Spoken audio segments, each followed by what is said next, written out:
Salam, je reviens vers vous avec un nouvel outil pour les dyslexiques. J'ai voulu d'abord le tester avant de vous le proposer. Alors cet outil ne vient pas de moi, en fait je l'ai trouvé sur YouTube. C'est une spécialiste en dyslexie, qui le conseillait à ses patients et ses patients en étaient super contents, super ravis. J'ai voulu le tester avec un de mes élèves et dimanche il m'a annoncé en fait que ça marchait très bien, que ça l'aidait beaucoup, alhamdoulilah, qu'il voyait un grand changement. Sa mère était d'ailleurs ravie, elle m'a envoyé un très beau message, très touchant, alhamdoulilah. Après bon, vous attendez pas des miracles, mais déjà en fait c'est un premier pas. Alors ce qu'il faut comprendre en fait, ce que m'a expliqué mon élève, c'est que les dyslexiques en fait, l'expression qui revient en fait chez eux, c'est que quand ils lisent, c'est-à-dire n'importe où, les lettres elles sautent.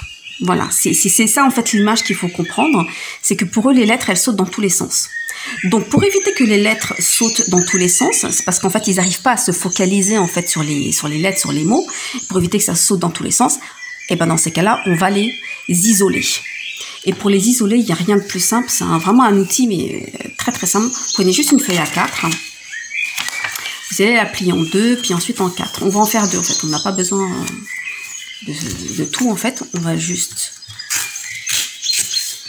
couper. Donc là on a, voilà, on a les deux parties. Ensuite, ici j'ai déjà commencé à le faire, je ne sais pas si vous voyez, il y a deux petites marques jaunes.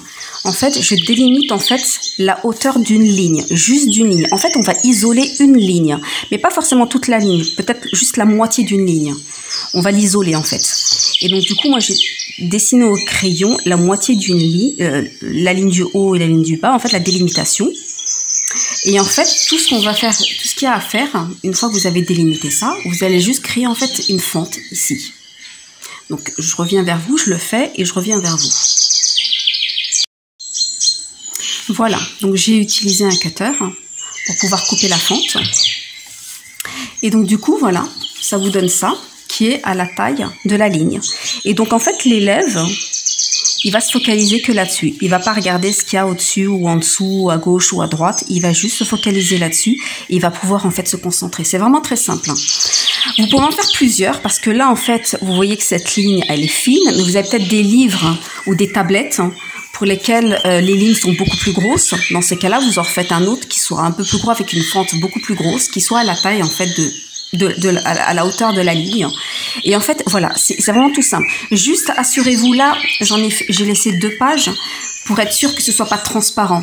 Parce que si j'en laisse qu'une seule, il va voir à travers et va être perturbé. Donc c'est pour vraiment éviter en fait de voir à travers. Donc si vous avez même des feuilles de couleur foncée, c'est encore mieux même.